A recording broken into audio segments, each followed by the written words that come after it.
They laughed. They ignored. They whispered, "She doesn't belong here." But they didn't know the woman they tried to humiliate. It's the one who signed their paychecks. I walked into the store that morning just like any other customer. No entourage, no designer badge, no announcement.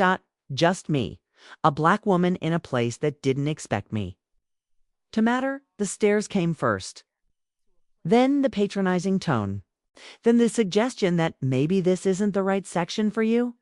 I had felt it before. The sting of being underestimated. The weight of being unseen. But this time, I didn't just walk away. I turned around and pointed to the name on the glass above the door. It was mine.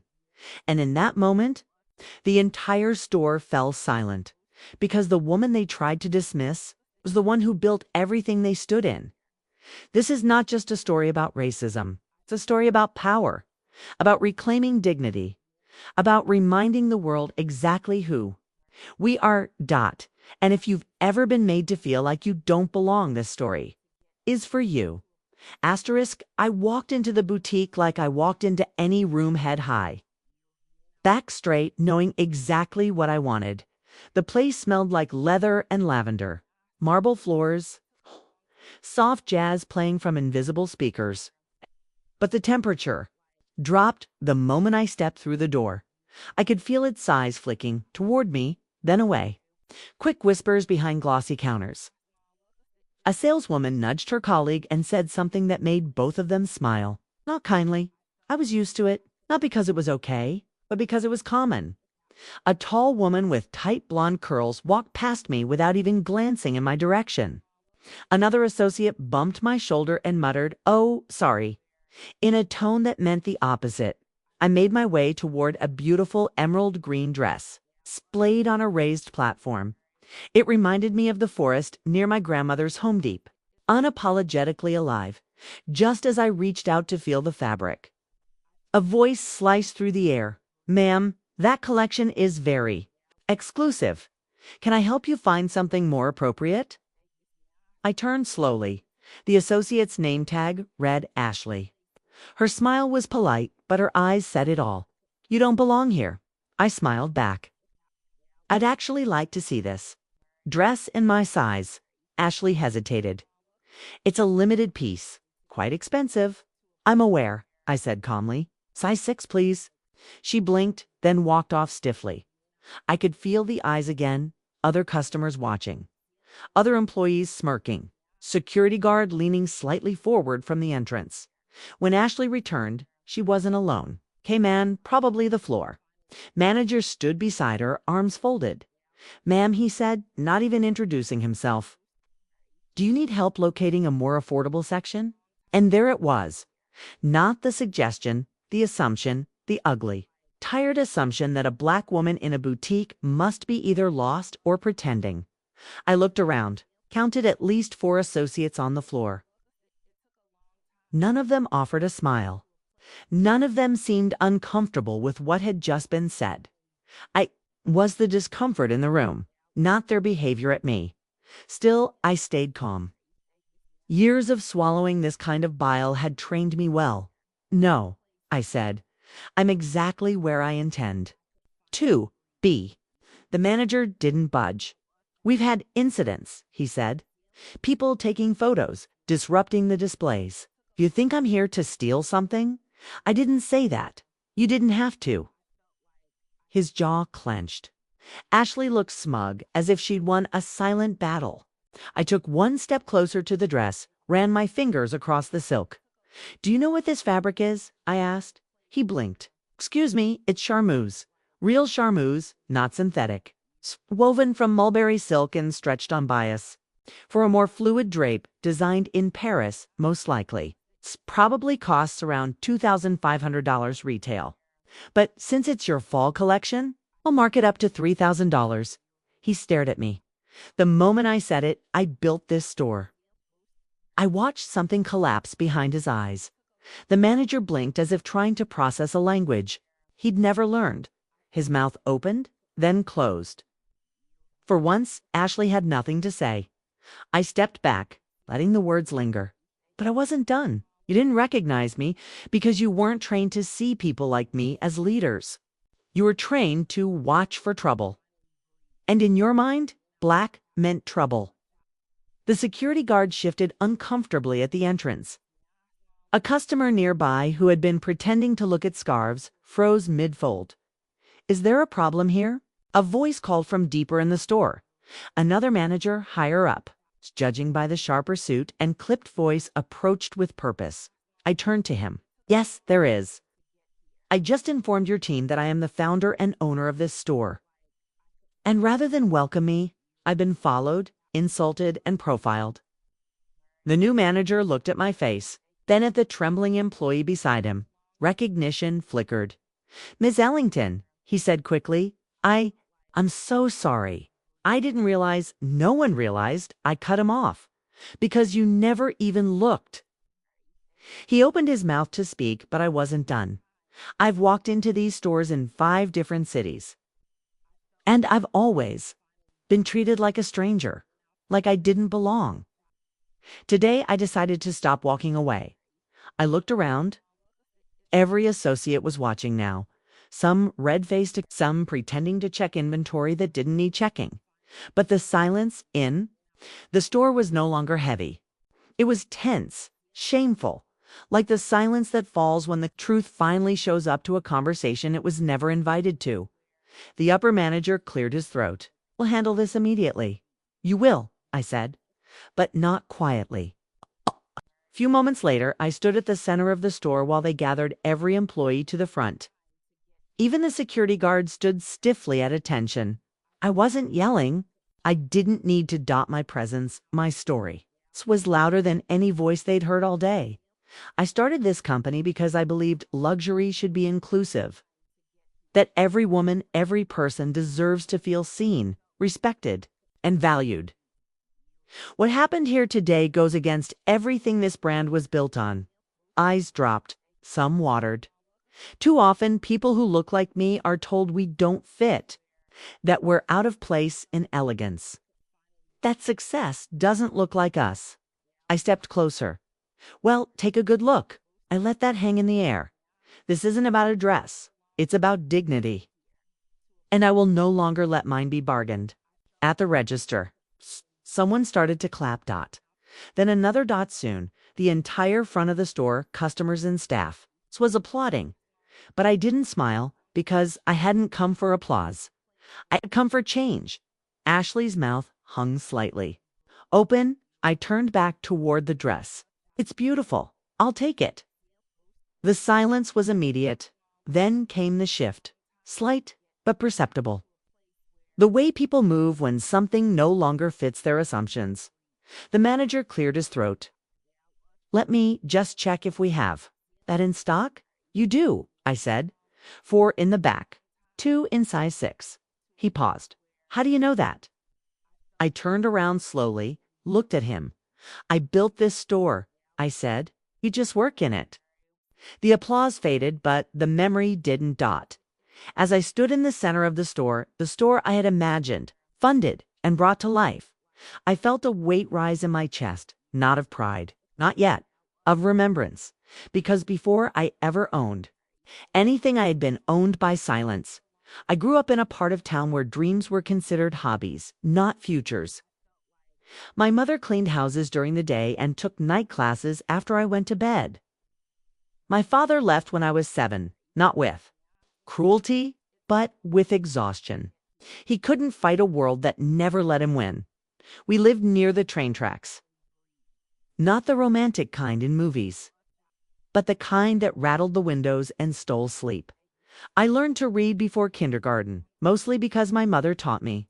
With grocery store receipts and Bible verses scribbled in the margins of old books, I fell in love with words, with ideas, with the possibility that maybe, just maybe, I could write my own name on something that mattered one day. In high school, I was the only black girl in the advanced placement classes. I wasn't just unseen. I was resented for being there. Teachers looked surprised when I raised my hand. Classmates assumed I'd cheated when I aced the test. I remember one teacher, Ms. Pennington, who once said, You're very articulate. You should consider community college. It's more realistic. Realistic, that word followed me like a leash. When I applied to business school, I had one pair of shoes. I borrowed a blazer from my cousin and did my interview from a borrowed phone. In the back of a library. I got in, but it wasn't easy, while others formed networking circles and startup teams. I cleaned bathrooms on campus to pay tuition. I watched classmates drink lattes and pitch app ideas, while I calculated whether I could afford both soap and rent that month. But I never stopped watching. I watched how investors moved, how branding was built, elegance was sold, and to whom. And one night, while scrubbing lipstick stains off a mirror, the idea came to me. A fashion brand for women who didn't see themselves in the places they spent their money. A brand that didn't whisper exclusivity, but declared inclusion. I called it Ellie Grace, named after my mother, Eliza, and the grace she carried through every slammed door. I started with pop-up shops, farmers markets, Instagram reels filmed in bad lighting.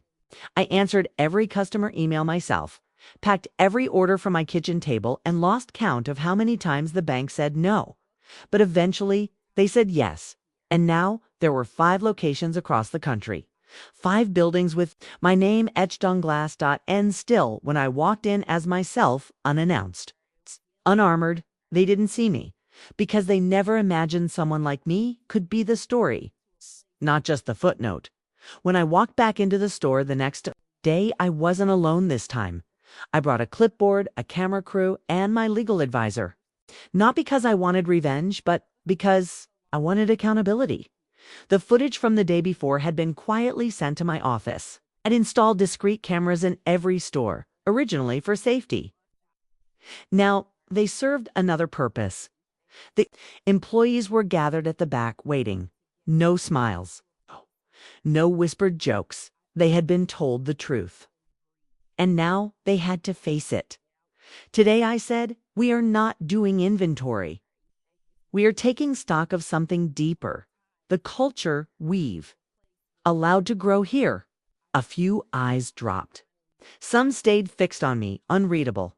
I built this company to be more than just another fashion brand. It was supposed to be a statement, a space, a sanctuary. I paused, scanning the room. But something broke along the way. I held up a tablet, played the clip.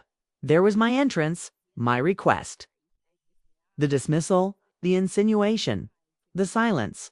No voiceovers, no dramatic music.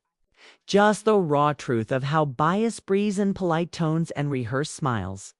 When the video ended, no one spoke. Good, they needed to sit with it. I'm not here to fire anyone, I said. But I am here to reset the standard. I handed out folders, new training manuals, inclusive conduct policies, personal reflection worksheets. But more than that, I handed out mirrors. Every person who walks through those doors brings more than money. They bring history, pain, pride, and you either see them or you don't. I looked directly at Ashley. You didn't see me. She swallowed. I'm sorry, I know. But I didn't say it's okay, because at WASN's single quotes team, the new regional director stepped in. She was a Black woman, former retail worker turned MBA graduate. She'd lived both sides of the counter. She'd be overseeing changes across all locations. I'm not here to be a watchdog, she said. I'm here to make sure that no one else walks into these stores and leaves feeling smaller than they came in. Applause wasn't expected, but it came. Quiet at first, then steady. And as I stood there in the very store where I'd been erased the day before, I felt something shift. This wasn't just my brand anymore. It was a movement. Asterisk, asterisk over the following. Weeks, I visited every store in the chain, quietly, unexpectedly. I wore jeans, sometimes sneakers. No security, no press. It's just me, stepping into the world I had built, disguised as a customer again. Some locations welcomed me warmly with respect and care. Others, not so much. And every time someone failed that simple test of basic decency, By human recognition, I took notes. I didn't raise my voice, I raised the standards. Back at headquarters, we compiled data, interviewed staff, cross-checked. Performance reviews with customer feedback. Then came the decisions. Some were promoted employees who had shown grace, dignity, and heart, even when no one was watching. Others were let go not because of one mistake, but because of a pattern of blindness that had gone on too long. The media caught on. Headlines ranged from *CEO shocks staff by shopping in disguise to Black woman behind luxury brand demands racial reckoning in retail. Some praised me, some questioned my methods, but the people I cared about most, the ones who had felt unseen in places meant to serve them, they spoke loudest messages. Flooded our inbox. Emails from mothers, from college students, from women who said they walked into boutiques expecting shame and left feeling like royalty. One message read, "I never thought I'd died. See someone who looks like me in a power suit owning the building. Thank you for making me believe it's possible." Printed that one, framed it on my desk. Because it wasn't just about dresses, it was about the mirror we held up to the world. A mirror that said, "You are not a threat. You are not invisible. You are not the exception. You are the reason." The brand began to transform, not in aesthetics, but in energy. We started campaigns featuring real customers, stories told in their own words, not models, not illusions, just truth wrapped in fabric and stitched with fire. Storefronts were redesigned with community in mind. Open spaces, welcoming tones, staff trained in empathy as much as in sales. And the slogan that once sat in fine print on tags, it now covered our walls. Elegance looks like you. Power used to look like corner offices and boardroom suits. Now, for me, it looked like eye contact. Like being able to walk into any room and not brace myself. It looked like a mother holding her daughter's hand in front of our store window, saying, "You can be her one day."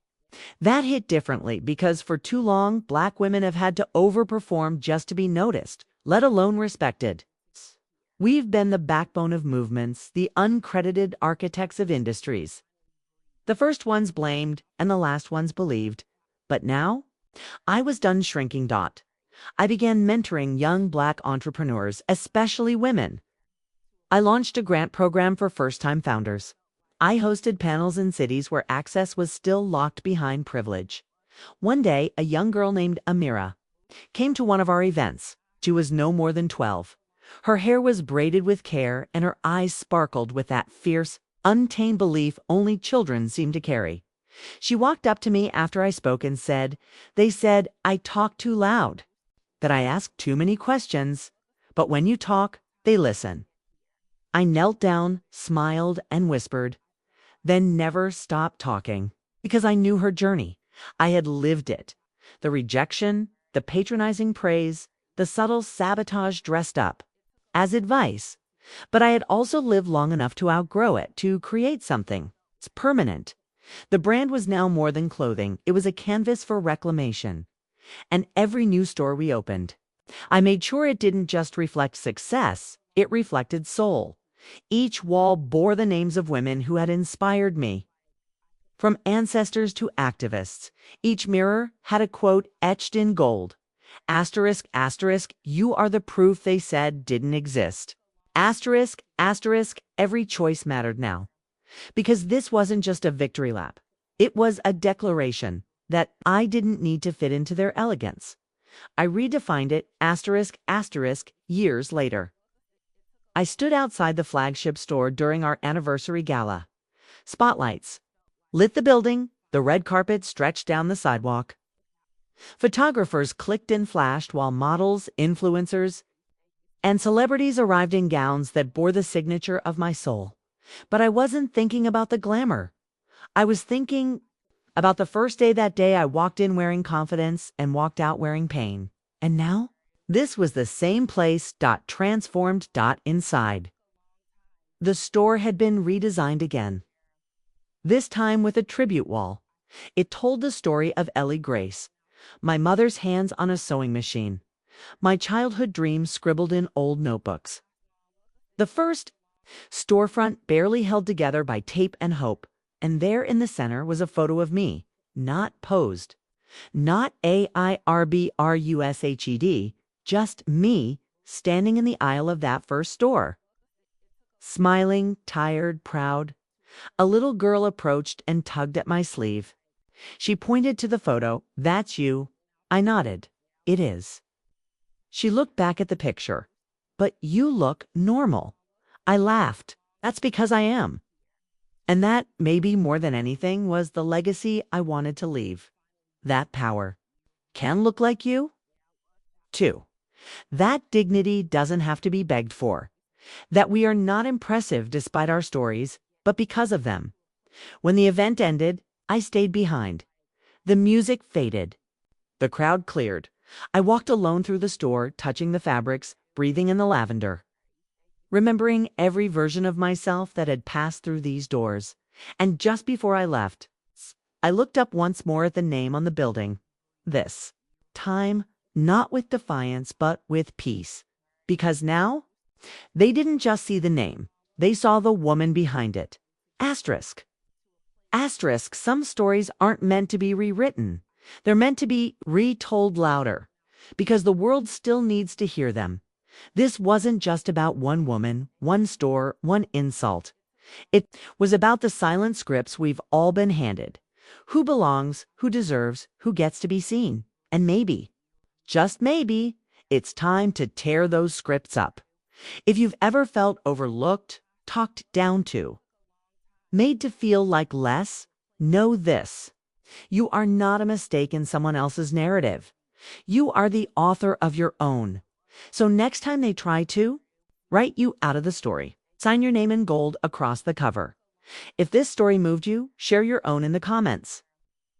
Like if you believe elegance should belong to everyone, subscribe for more stories that challenge the silence and speak truth with power.